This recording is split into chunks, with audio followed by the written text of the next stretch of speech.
This sermon, trying to do God a service without being the will of God, was delivered on Sunday morning, July 18th, 1965 at Brenham Tabernacle, Jeffersonville, Indiana, USA. கர்த்தராகிய இயேசு கிறிஸ்துவின் பரிசுத்த நாமத்துக்கு மகிமை உண்டாவதாக. நமது அருமை சகோதரனும் 20ஆம் நூற்றாண்டின் தீர்க்கதரிசியுமான வில்லியம் மரியம் பிரென்னம் அவர்களால் 1965 வருடம் ஜூலை மாதம் 18ஆம் தேதி ஞாயிறு காலையில் அமெரிக்கா இண்டியானா ஜெஃபர்சன்வில்லில் உள்ள பிரென்னம் ஜெப கூடாரத்தில் trying to do God a service without being the will of God, தேவ சித்தமாய் இல்லாமல் தேவனுக்கு ஒரு சேவை செய்ய முயற்சித்தல் என்ற தலைப்பின் கீழ் கொடுக்கப்பட்ட செய்தியை நீங்கள் இப்பொழுது தமிழாக்கத்துடன் கேட்கப் போகிறீர்கள். We're in the last days. We're standing near the judgment. நாம் கடைசி காலத்தில் இருக்கிறோம். நாம் நியாய தீர்ப்புக்கு அருகில் நின்று கொண்டிருக்கிறோம். Why? ஏன்? They're trying to eat old manna that fell back down 50 years ago, the Pentecostal church. அவர்கள் 50 வருடங்களுக்கு முன்னால் விழுந்த அந்த பழைய மன்னாவை சாப்பிட முயற்சிக்கிறார்கள். இந்த பெந்தேகோஸ்தே சபை. The Holiness Church is trying to over 200 years ago. Holiness சபையார்கள் 200 ஆண்டுகளுக்கு முன்பாக விழுந்ததை சாப்பிட முயற்சிக்கிறார்கள். The Lutherans about 300 or more years ago, many hundreds of years ago. லூத்தரன்கள் 300க்கும் அதிகமான வருஷங்களுக்கு முன்னால், அநேக நூற்றுக்கணக்கான வருஷங்களுக்கு முன்னால் விழுந்ததை சாப்பிட முயற்சிக்கிறார்கள். They're trying to eat old manna. அவர்கள் பழைய மன்னாவை சாப்பிட முயற்சிக்கிறார்கள். Oh brother, that stuff is stagnated. It's contaminated. ஓ சகோதரனே, அந்த சரக்கு தேங்கினதாக இருக்கிறது. அது கெட்டு போய் இருக்கிறது. It's got I always said wiggle tails in it. Maggots. It'll kill you to eat it. அதில் ஏன் நான் எப்பொழுதும் கூறியிருக்கிறேன், புழு பூச்சிகள் நெளிகின்றன. அதை சாப்பிட்டால் அது உங்களை கொன்று போடும். Find out if David or if any of the rest of it would only consulted the bread of that hour. தாவீதாவது அல்லது அவனோடு இருந்தவர்களில் யாராவது அந்த மணி வேளையின் அப்பத்தோடு ஆலோசித்தார்களா என்று கண்டறியுங்கள். If the priests and prophets and preachers and theologians and schools and denominations would only consulted the hour. ஆசாரியர்கள், தீர்க்கதரிசிகள், பிரசங்கிமார்கள், வேதசாஸ்திரிகள், கருத்து வேறுபாடு கொண்டவர்கள், ஸ்தாபனங்கள், இவர்கள் மட்டும் அந்த வேளையோடு ஆலோசித்திருந்தால். But now it won't do them no good. ஆனால் இப்பொழுதோ அது அவர்களுக்கு எந்த நன்மையும் செய்யாது. It done moved down. It won't help a bit. அது கடந்து போய்விட்டது. அதனால் ஒரு உதவியும் செய்ய முடியாது. She's gone now. அவள் எல்லாம் முடிந்து போனாள். She crossed that line about 5 years ago between repentance, judgment and mercy. அவள் அந்த கோட்டை 5 வருடங்களுக்கு முன்னரே மனம் திரும்புதலுக்கும் நியாய தீர்ப்புக்கும் இரக்கத்துக்கும் இடையே உள்ள அந்த கோட்டை தாண்டி போய்விட்டாள். Notice what is then, what can be done, what is to be done. கவனியுங்கள், அடுத்து என்ன என்ன செய்யக்கூடும், என்ன செய்ய வேண்டும். Let's consult the prophet, the Bible, where we cannot add to or take from it. நாம் தீர்க்கதரிசியை, வேதாகமத்தை ஆலோசனை கேட்போம். அங்கே நாம் ஒன்றையும் கூட்டவோ அல்லது அதிலிருந்து எடுக்கவோ முடியாது. If we do, God takes us from the book of life. அப்படி நாம் செய்தால் தேவன் நம்ம ஜீவ புத்தகத்திலிருந்து எடுத்து போடுவார். The Bible said in Malachi 4 what would happen today. இன்றைக்கு என்ன சம்பவிக்கும் என்று மல்கியா 4 வேதம் கூறுகிறது. Revelations 10, how the 7 seals will be open and reveal all these mysteries that's been hid through these reformers. வெளிப்படுத்தல் 10 7 முத்திரைகள் எப்படி உடைக்கப்பட்டு சீர்திருத்தக்காரர்களின் காலங்களின் ஊடாக மறைக்கப்பட்டிருந்த இந்த ரகசியங்கள் எல்லாம் வெளிப்படுத்தப்படும் என்று கூறுகிறது. He said how it would be done. It's in the Bible. Thus saith the Lord. அது எந்த விதமாக செய்யப்படும் என்றும் அவர் கூறியிருக்கிறார். கர்த்தர் சொல்லுகிறதாவது என்று அது வேதத்தில் இருக்கிறது. God has completely, perfectly identified that and vindicated it to be truth with signs, wonders in the heavens and the skies and everything else for 33 years. தேவன் முழுவதுமாக பரிபூர்ணமாக அதை அடையாளம் காட்டினார். அது சத்தியம் என்று அடையாளங்களினாலும் பரலோகங்களிலும் வானங்களிலும் மற்ற எல்லா காரியங்களிலும் அற்புதங்களினால் 33 வருடங்களாக ரூபகாரப்படுத்தி இருக்கிறார். You think they'll listen to it? No. They're dead. அவர்கள் அதற்கு செவி கொடுப்பார்கள் என்று நீங்கள் நினைக்கிறீர்களா? இல்லை, அவர்கள் மரித்து போயிருக்கிறார்கள். They put their hand into something that's killed the whole thing. அவர்களுடைய கரத்தை அவர்கள் ஏதோ காரியத்துக்குள்ளாக போட்டிருக்கிறார்கள். அது முழு காரியத்தையுமே கொன்று போட்டது. No, it won't, never more. இல்லை, அதனால் முடியாது, இனி ஒருபோது முடியாது. It was when this thing happened that David saw. இந்த சம்பவம் நடந்த போதுதான் தாவீது கண்டு கொண்டான். Oh God, send us a David that can see where he's standing. ஓ தேவனே, தான் எங்கே நின்று கொண்டிருக்க என்பதை காணக்கூடிய ஒரு தாவீதை எங்களுக்கு அனுப்பும். That can look out and see God made a promise how he's going to do it today. தேவன் ஒரு வாக்குத்தத்தத்தை பண்ணி இருக்கிறார், அது என்ன என்றும் அவர் அதை எப்படி இன்றைக்கு செய்ய போகிறார் என்பதை வெளியே நோக்கி பார்த்து காணக்கூடிய ஒரு தாவீதை எங்களுக்கு அனுப்பும். God said it right here in his word how he do it. சரியாக இங்கே தேவன் அதை அவருடைய வார்த்தையில் அதை எப்படி செய்வேன் என்று கூறியிருக்கிறார். God told Micah examined his vision before 400 dignified prophets. தேவன் மிகாயாவிடம் கூறினார், மதிப்புக்குரிய 400 தீர்க்கதரிசிகளுக்கு முன்பாக மிகாயா அவருடைய தரிசனத்தை பரிசோதித்து பார்த்தான். He examined his vision to see if it was right. அவனுடைய தரிசனம் சரிதானா என்று அறியும்படி பரிசோதித்தான். He looked back at what the prophet said before him to see what happened. என்ன சம்பவித்தது என்பதை காணும்படியாக அவனுக்கு முன்னிருந்த தீர்க்கதரிசிகள் என்ன கூறியுள்ளார்கள் என்பதை திரும்பி பார்த்தான். He looked back and he saw that Elijah standing there. அவன் திரும்பி பார்த்து எலியா அங்க நின்று கொண்டு, Said Ahab, the dogs will lick your blood too. ஆகாபே, நாய்கள் உன் ரத்தத்தையும் கூட நக்கும் என்று கூறுவதை கண்டான். He's seen then that vision was just exactly according to the word of God, so he pronounced it and he was right. அப்படியானால் அவன் தரிசனத்தை அப்படியே வேத வார்த்தையின்படியாய் சரியாய் இருக்க கண்டான். எனவே அவன் அதை அறிவித்தான். அவன் செய்தது சரியே. Right, no matter what the rest of them said, he stayed right with that word. மற்றவர்கள் என்ன கூறினார்கள் என்பது காரியமல்ல, அவன் சரியாக அப்படியே வார்த்தையோடு நின்றான். Now let's look at the vision we have today. இப்பொழுது நமக்கு இன்றைக்கு இருக்கின்றதான தரிசனத்தை நாம் நோக்கி பார்ப்போமாக. Is it building churches? Is it new things? Is it great things that's going to happen? Or is it judgment? அது என்ன, சபைகளை கட்டுவதா, அல்லது புதிய காரியங்களா, அல்லது சம்பவிக்க போகின்ற மகத்தான காரியங்களா, அல்லது அது நியாய தீர்ப்பா? Look back and see the promise of today. See what season we're living in. திரும்பி பார்த்து இன்றைய வாக்குத்தத்தத்தை காணுங்கள். நாம் எந்த காலத்தில் ஜீவித்துக் கொண்டிருக்கிறோம் என்பதை பாருங்கள்.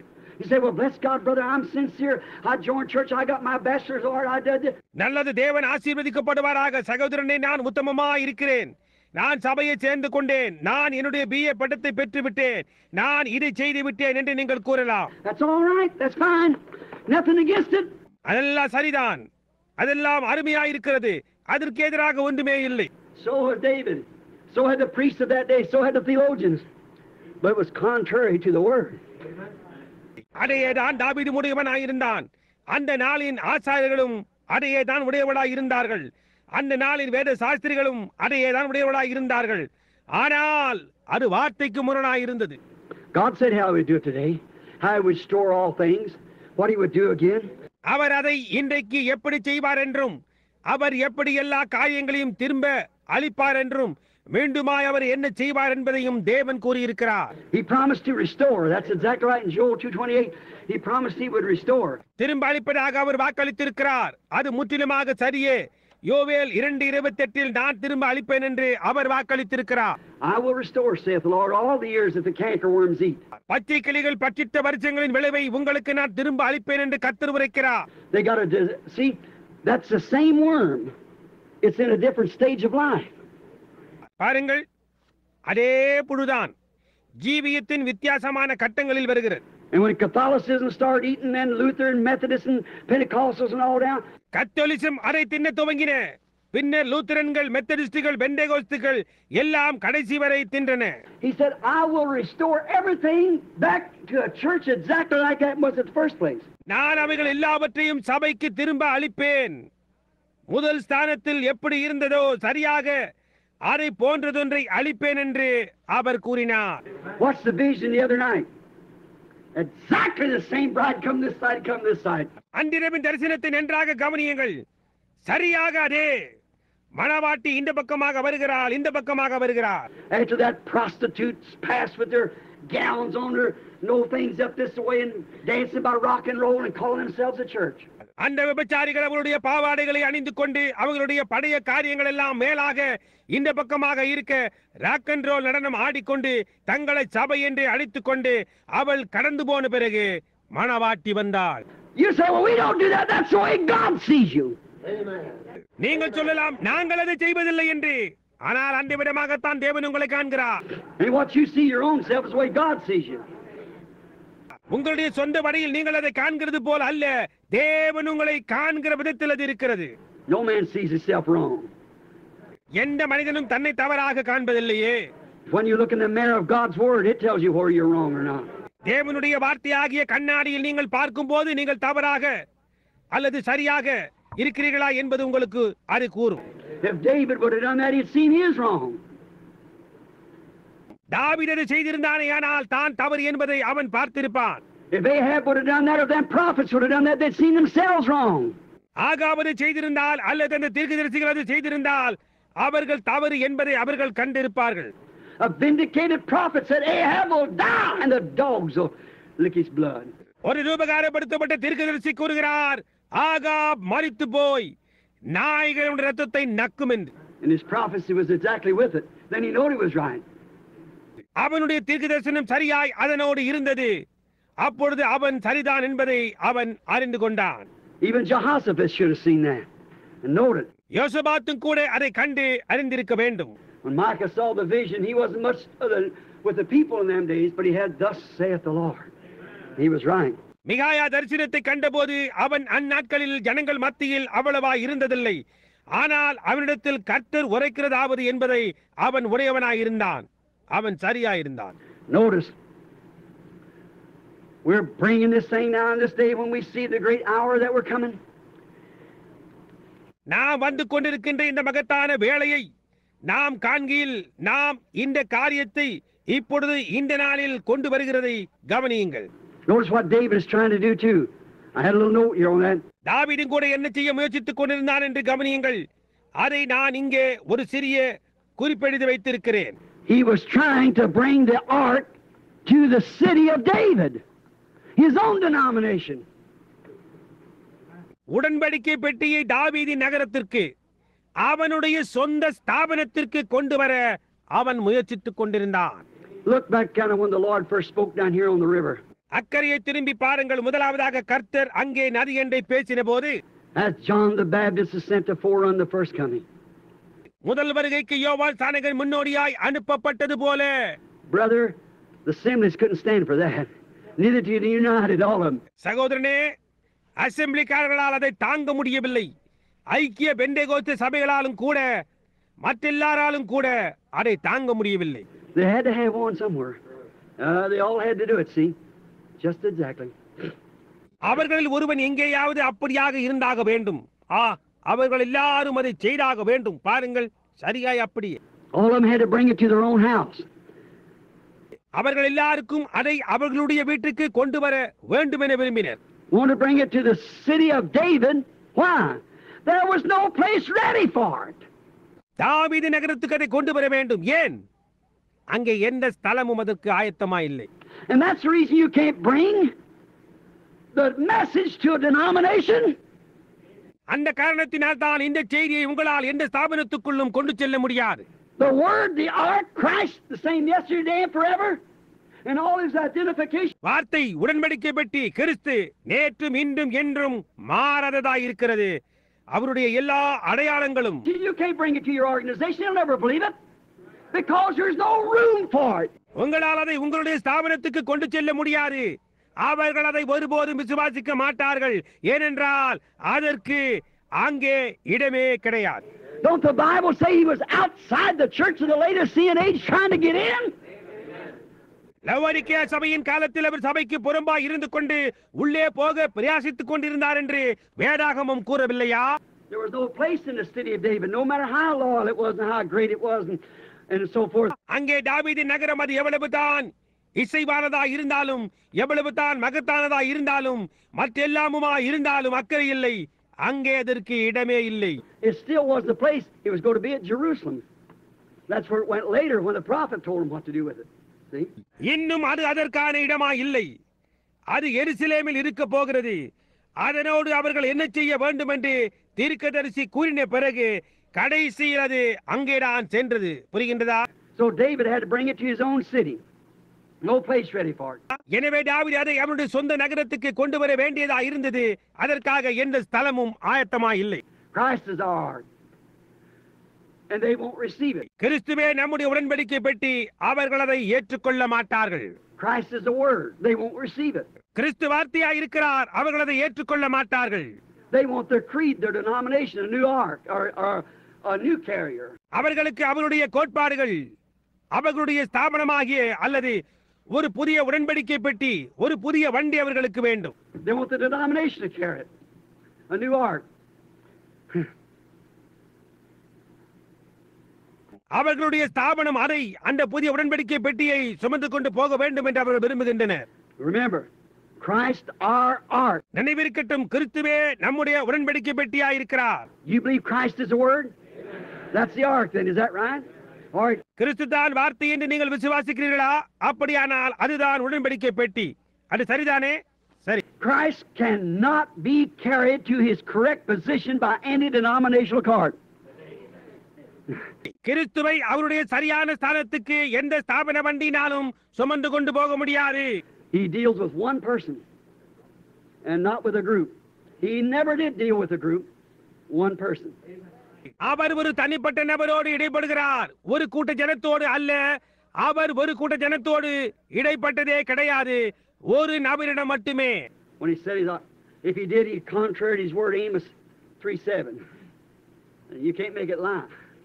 No, sir. It's truth. அந்த விடமாக செய்ய மாட்டேன் என்று அவர் கூறியிருக்கும் போது, அவர் அந்த விடமாக செய்தால் அவருடைய வார்த்தைக்கு அவர் முரணாகிவிட்டதாகும். ஆமோஸ் 3:7 உங்களால் பொய்யாக்க முடியாது. இல்லை ஐயா, அது சத்தியம். But see, they tried. The ark cannot be carried by an organization. There's too many heads in it. See, it cannot be done. ஆனால் பாருங்கள், அவர்கள் முயற்சி செய்கிறார்கள். உடன்படிக்கை பெட்டியானது ஒரு ஸ்தாபனத்தினால் சுமந்து கொண்டு போக முடியாது. அதில் அநேக தலைகள் இருக்கின்றன. புரிகின்றதா? அப்படி செய்யப்பட முடியாது. He promised he'd not do it and he won't do it. அதை செய்ய மாட்டேன் என்று அவர் வாக்களித்திருக்கிறார். அவர் அதை செய்யவும் மாட்டார். He said when he promised to do it some other way, that's the reason he promised he wouldn't do it. வேறு வழியில் அதை செய்வேன் என்று அவர் எப்பொழுது வாக்களித்தார் என்று அவர் கூறினார். அக்காரணத்தினால் தான் அவர் அதை செய்ய மாட்டேன் என்று வாக்களித்தார். Don't think them thoughts. I can feel it. அந்த விதமான சிந்தனைகளை சிந்தியாதேயுங்கள். என்னால் அதை உணர முடிகின்றது. புரிகின்றதா? So he promised he would do it a certain way, and anything contrary to that, he won't do it. See? எனவே அதை ஒரு குறிப்பிட்ட விதத்தில் செய்வேன் என்று அவர் வாக்களித்திருந்தார். அதற்கு முரணாக இருக்கின்ற ஏதொன்றையும் அவர் செய்யவே மாட்டார். புரிகின்றதா? But by his original way, according to what he said in Amos 3:7, that's the way he'll do it. ஆனால் அவருடைய அசலான வழியின்படியாய், அவர் கூறியுள்ளதன்படியாய், ஆமோஸ் 3:7 அந்த வழியின்படியாய் தான் அவர் செய்வார். And that must be vindicated and proved to be right. அது ரூபகாரப்படுத்தப்பட்டதும் சரியானதென்று நிரூபிக்கப்பட்டதுமான ஒன்றாய் அது இருக்கும். Now you know what he promised today, then he's doing it today. That's just what he said he'd do. இப்பொழுது உங்களுக்கு தெரியும் அவர் இன்றைக்கு என்ன வாக்களித்திருக்கிறார் என்று. அப்படியானால் அவர் அதை இன்று செய்து கொண்டிருக்கிறார். நான் செய்வேன் என்று அவர் வாக்குத்தத்தம் பண்ணினது அதுவே. He'd open those 7 seals and what all. அவர் அந்த 7 முத்திரைகளை திறந்து அவர் என்னவெல்லாம் செய்வார். You reveal the mysteries back there, how these baptisms and all things have been all messed up. And here it is in his very presence. அங்கே ரகசியங்களை வெளிப்படுத்துவார். எப்படி இந்த ஞானஸ்தானங்களும் மற்றுமுள்ள காரியங்களும் எல்லாம் சூழப்பட்டிருக்கிறது. இதோ இங்கே அவருடைய சமூகத்திலேயே அது இருக்கிறது. Science proves it. The heavens has declared it. விஞ்ஞானம் அதை நிரூபித்தது. வானங்கள் அதை அறிவித்தது. Man standing looking right at it and seeing happen. மனிதன் நின்று கொண்டு அதை நோக்கி பார்த்து கொண்டு அது சம்பவிப்பதை காண்கிறான். Not one thing as he said, but what he made true. அவர் உண்மை என்று நிரூபியாத ஒன்றையும் அவர் கூறவில்லை. There you are. Just so that you would see where we're at today. அங்கேதான் காரியம், இன்றைக்கு நாம் எங்கே இருக்கிறோம் என்று நாம் காணத்தக்கதாக காரியங்கள் அந்த விதமாக இருக்கிறது. Now, any man that has his spirit knows it, has God's spirit upon him, knows this is the truth. இப்பொழுது அவருடைய ஆவியை உடையவனாய் இருக்கிற எந்த மனிதனும் அதை அறிவான். தேவனுடைய ஆவியை அவன் மேல் உடையவனாய் இருக்கிறவனுக்கு இதுதான் சத்தியம் என்பதை அவன் அறிந்திருக்கிறான். Because God's spirit won't speak contrary to the word. ஏனென்றால் தேவனுடைய ஆவியானது வார்த்தைக்கு முரணாக பேசாது. No, he'll be right with the word. இல்லை இல்லை, அது வார்த்தையோடு சரியாயிருக்கும். You say, I got the Holy Ghost, I shouted, I spoke in tongues, I danced in the Spirit. That don't mean one thing to God. நீங்கள் சொல்லலாம், நான் பரிசுத்த ஆவியை பெற்றிருக்கிறேன், நான் சத்தமிட்டேன், நான் அந்நிய பாஷையில் பேசினேன், நான் ஆவியில் நடனமாடினேன் என்று. அது தேவனுக்கு ஒரு காரியமும் அல்ல. புரிகின்றதா? David did practically the same thing back there. தாவீது அதே காரியத்தை தான் செய்தான். பார்க்க போனால் அங்கே அப்போது சரியாக அப்படியே செய்தான். They sang with all of his might and he shouted with all of his might. All the rest of them did. And they're walking right into death. That's right. அவனுக்கு இருந்த எல்லா பலத்தோடும் அவன் பாடினான். அவனுக்கு இருந்த எல்லா பலத்தோடு சத்தமிட்டான். மற்ற யாவரும் அதை செய்தார்கள். அவர்கள் நேராக மரணத்துக்குள்ளாக நடந்து கொண்டிருந்தனர். அது சரி. That don't have anything to do with it. It's the word that counts. The word of the Lord. அதற்கு அதனோடு ஏது சம்பந்தம் கிடையாது. அங்கு காரியமே வார்த்தை தான், கர்த்தருடைய வார்த்தை தான். They that wait upon the Lord. Yes, sir. கர்த்தருக்கு காத்திருக்கிறவர்கள். ஆமெய்யா. See, they that have God's Spirit in them look at the promise for the day and watch and wait until they see it. பாருங்கள், தேவனுடைய ஆவியை தங்களுக்குள்ளாய் பெற்றவர்கள் இன்றைய வாக்குத்தத்தத்தை நோக்கி பார்த்து அதை காணும் வரைக்கும் அதை கவனித்துக் கொண்டும் அதற்காக காத்துக் கொண்டும் இருப்பார்கள். Then they say, that's it. God reveals it to them. அதற்கு பின்னால் அவர்கள் அதுதான் அது என்கிறார்கள். தேவன் அதை அவர்களுக்கு வெளிப்படுத்துகிறார். Like Nathaniel. Philip went and found Nathaniel. Nathaniel said, now wait a minute, I know it's promised, but let me see it. Nathan வேலை போன்று பிலிப்பி போய் நாத்தான் வேலை கண்டான். நாத்தான் வேல் சொன்னான், இப்பொழுது ஒரு நிமிஷம் போரும், அது வாக்களிக்கப்பட்டிருக்கிறது என்று நான் அறிவேன், ஆனால் நான் அதை காணட்டும் என்றான். And when he saw it, he said, that's it. அவன் அதை கண்டபோதோ அவன் அதுதான் அது என்றான். The woman said, now I know. I've heard all kinds of theologians. I've done this and that. அந்த ஸ்திரீ, நான் இந்த விதமான காரியங்களை எல்லாம் வேத சாஸ்திரத்தில் கேள்விப்பட்டிருக்கிறேன், நான் இதை செய்தேன் அதை செய்தேன் என்று.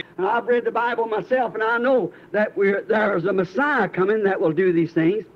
So you must be his prophet. மேசியா ஒருவர் இங்கே வருகிறார், அவர் இந்த காரியங்களை எல்லாம் செய்வார், எனவே அந்த தீர்க்கதரிசி நீராகத்தான் இருக்க வேண்டும் என்றார். He said, I'm he. She said, come on, see a man, this is it.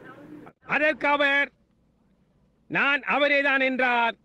அவள், வாருங்கள், ஒரு மனிதனை வந்து பாருங்கள், இதுதான் அது என்று கூறினார். She waited until she seen that Messiah identified by the word of God.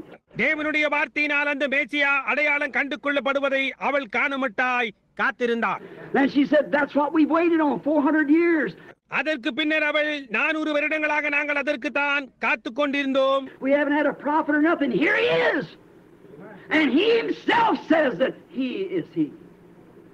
எங்களுக்கு ஒரு தீர்க்கதரிசியோ அல்லது எந்த ஒரு காரியமோ இருந்ததில்லை. இதோ அவர் இருக்கிறார், அவர்தாமே நான் தான் அவர் என்று கூறுகிறார் என்று கூறினார். Oh, not see a man who told me the things I've done. நான் செய்த எல்லா காரியங்களையும் ஒரு மனிதன் எனக்கு சொன்னார், வெளியே வந்து அவரை பாருங்கள் என்றார். But the priests wanted to kill him, and they finally done it. ஆனால் ஆசாரியர்களோ அவரை கொல்ல வேண்டும் என்று இருந்தனர், முடிவிலே அவர்கள் அதை செய்தனர். புரிகின்றதா? But they can't kill his spirit today. That's right. No, they can't kill him. ஆனால் இன்றைக்கும் அவருடைய ஆவியை அவர்களால் கொல்ல முடியவில்லை. அது சரியே இல்லை, அவர்களால் அதை கொல்ல முடியாது. It was sure to bring us in, so we're thankful. நம்மை உள்ளே கொண்டு வரும்படியாய் அது இங்கே இருக்கிறது, எனவே நாம் நன்றியுள்ளவர்களாய் இருக்கிறோம். Notice how great God is, how great his works are, how it can never fail. தேவன் எவ்வளவு மகத்துவமுள்ளவராய் இருக்கிறார், அவருடைய கிரியைகள் எவ்வளவு மகத்தானதாய் இருக்கிறது, எப்படியாய் அது ஒருபோதும் தவறி போகாததாய் இருக்கிறது என்பதை கவனியுங்கள். Now God has provided an original way to do things, and he'll never do it contrary to that. இப்பொழுது காரியங்களை செய்வதற்கு தேவன் ஒரு அளிக்கப்பட்டதும் மூலமுமான ஒரு வழியை உடையவராய் இருக்கிறார். அதற்கு மாறாக அவர் ஒருபோதும் அதை செய்யவே மாட்டார். Now he promised in the last days that what he would do. இப்பொழுது இந்த கடைசி நாட்களில் அவர் என்ன செய்வார் என்பதை அவர் வாக்களித்திருக்கிறார். And it sent him us a message. And this message would have the same identification as Elijah had, as Elisha had, as John the Baptist had. அது அவர்களுக்கு நமக்கு செய்தியை அனுப்பி இருக்கிறது. இந்த செய்தியானது எலியாவுக்கு இருந்தது போன்றும் எலிசாவுக்கு இருந்தது போன்றும் யோவான் ஸ்நானகனுக்கு இருந்தது போன்றும் அதே அடையாளங்களை உடையதாயிருக்கும். And it would turn the hearts of the people not to the denomination but back to the original apostolic fathers, back to the word. அது ஜனங்களின் இருதயங்களை ஸ்தாபனங்களின் பக்கமாய் திருப்பாது, ஆனால் மூல உபதேசத்திற்கு அப்போஸ்தல பிதாக்களிடத்திற்கு வார்த்தைக்கு திருப்பும். How these things have been vindicated. எப்படியா இந்த காரியங்கள் ரூபகாரப்படுத்தப்பட்டிருக்கிறது. How that in the sounding of the last angel, Revelation 10. எப்படியா இந்த கடைசி தூதனின் சத்தத்தின் போது வெளிப்படுத்தல் 10. In the days of the seventh angel, these mysteries, it's all been. ஏழாம் தூதனுடைய சத்தத்தின் நாட்களிலே இந்த ரகசியங்கள் எல்லாம். Why did the Methodists, the Baptists, the Church of Christ, and the Jehovah Witness all do that? இந்த மெத்தடிஸ்டுகளும் பாப்டிஸ்டுகளும் கிறிஸ்துவின் சபையாரும் யெகோவாவின் சாட்சிகளும் ஏன் இதை எல்லாரும் செய்கிறார்கள்? Then mysteries will be revealed in the last days when the seventh angel's message. இந்த ரகசியங்கள் எல்லாம் கடைசி நாட்களில் ஏழாம் தூதனின் செய்தியில் வெளிப்படுத்தப்படும். Not when he starts out doing this, but when he begins to sound his message. இதை செய்வதற்காக அவன் வெளியே துவங்கும் போது அல்ல, ஆனால் அவனுடைய செய்தியை அவன் தொனிக்க செய்ய துவங்கும் போது. புரிகின்றதா? Not the years in preparation, but when he begins to sound the message, these mysteries then will be revealed. ஆயத்தப்படுத்திக் கொள்ளும் வருடங்களில் அல்ல, ஆனால் செய்தியை அவன் தொனிக்க செய்ய துவங்கும் போது இந்த ரகசியங்கள் எல்லாம் அப்பொழுது வெளிப்படுத்தப்படும். And here they are not knowing it. And you people are witness to that. And then in that great observatory, so that the world will be without, they're still wondering what happened. இதோ அவைகள் இருக்கின்றது, அவைகளை அறியாமல் இருக்கிறார்கள். ஜனங்களாகி நீங்கள் அதற்கு சாட்சிகளாய் இருக்கிறீர்கள். பின்னர் அந்த மகத்தான வான ஆராய்ச்சி கூடத்தில் உலகம் அதை அறியாதிருக்கும்படி அவர்கள் இன்னமும் என்ன நடந்தது என்று ஆச்சரியப்பட்டுக் கொண்டிருக்கின்றனர். In Tucson, that big observatory took the picture of it up there, still wondering what happened. டூசானில் இந்த பெரிய வான ஆராய்ச்சி கூடங்கள் அதன் படத்தை அங்கே புகைப்படம் எடுத்தன. என்ன சம்பவித்தது என்று இன்னமும் வியந்து கொண்டிருக்கின்றன. What is it? They still put in the paper. அது என்ன? அவர்கள் அதை இன்னமும் பத்திரிகையில் பிரசுரிக்கின்றனர். Does anybody know anything about how it could have happened? அது என்ன என்றும் அது எப்படி சம்பவித்தது என்றும் யாருக்காவது ஏதாவது காரியம் தெரியுமா? There's no fog up there. There's no air. There's no moisture. 30 miles high in the air. அங்கே உயர மூடுபனி கிடையாது, அங்கே காற்றும் கிடையாது, அங்கே ஈர பசையும் கிடையாது. உயர ஆகாயத்தில் 30 மைல்களுக்கு அப்பால். Oh, there shall be signs in the heaven above. என்னே, அங்கே வானத்திலே அடையாளங்கள் உண்டாகும். And when these things take place, earthquakes in divers places, then shall appear the sign in the heavens of the Son of Man. இந்த காரியங்கள் எல்லாம் சம்பவிக்கும் போது பல்வேறு இடங்களில் பூமி எதிர்ச்சிகளும் உண்டாகும். அதன் பின்னரே மனுஷகுமாரனுடைய அடையாளம் வானத்திலே தோன்றும். That day in Luke, the Son of Man will reveal himself again, being revealed himself. அந்த நாளிலே லூக்காவில் மனுஷகுமாரன் மறுபடியுமாய் தம்மை வெளிப்படுத்தப்படுவார் தம்மை தாமே.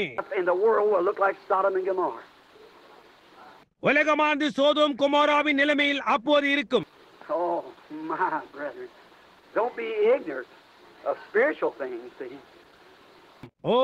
என்னே சகோதரர்களே, ஆவிக்குரிய காரியங்களை பற்றி அறிவில்லாது இருக்க வேண்டாம். பாருங்கள், search the scripture, for in them you think you have eternal life, and they are they that testify of the word. வேத வார்த்தைகளை ஆராய்ந்து பாருங்கள், அவைகளில் உங்களுக்கு நித்திய ஜீவன் உண்டென்று நினைக்கிறீர்களே. வார்த்தையை குறித்து சாட்சி கொடுக்கிறவைகளும் அவைகளே. They are they that testify of the truth, the things that God is doing in this hour. சத்தியத்தை குறித்தும் இந்த வேளையில் தேவன் செய்து கொண்டிருக்கும் காரியங்களை குறித்தும் சாட்சி கொடுக்கிறவைகள் அவைகளே. And now what? They that have the Spirit of God wait for these things. இப்பொழுது என்ன? தேவனுடைய ஆவியை உடையவர்களாய் இருக்கின்ற யாவரும் இந்த காரியங்களுக்காக காத்துக் கொண்டிருப்பார்கள். And when they see those things, they believe those things. இந்த காரியங்களை அவர்கள் காணும்போது அந்த காரியங்களை அவர்கள் விசுவாசிப்பார்கள்.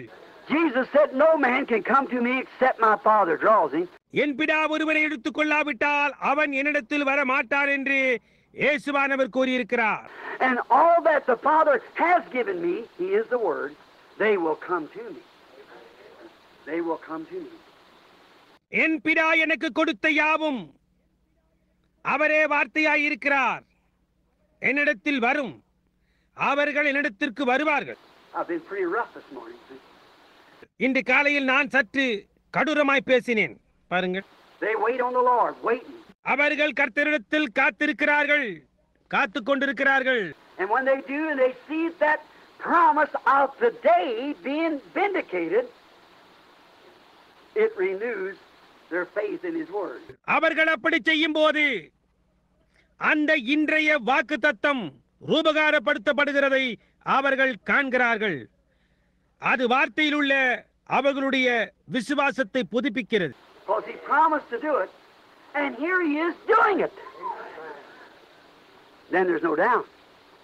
காரணம், அதை செய்வதாய் அவர் வாக்களித்திருக்கிறார். இதோ இங்கே அவர் அதை செய்து கொண்டிருக்கிறார். அப்படியானால் அங்கே சந்தேகம் ஏதுமில்லை. God speaks. His Word first speaks. And then the Spirit that's bringing it does the thing that the Word said it would do. தேவன் பேசுகிறார். அவருடைய வார்த்தை முதலாவது பேசுகிறது. வார்த்தை செய்வேன் என்று கூறியுள்ளதை பின்னர் அதை கொண்டு வருகிறதான ஆவியானது அதை செய்கிறது. Oh, we have lots of impersonations. We'll still have a lot of them. ஓ, நம்மிடத்தில் அநேக போலிகள் இருக்கிறது. நம்மிடத்தில் அவைகளில் அநேகம் இன்னமும் இருக்கிறது. Man of sincere heart trying to do things this way and that way. But watch what happens. உத்தமமான இருதயத்தையுடைய மனிதர்கள் காரியங்களை இந்த விடமாயும் அந்த விடமாயும் செய்ய முயற்சிக்கிறார்கள். ஆனால் என்ன சம்பவிக்கிறது என்பதை கவனியுங்கள். People put their hands and then die. ஜனங்கள் அவருடைய கைகளை வைப்பார்கள், பின்னர் மரித்து போவார்கள். பாருங்கள். You know,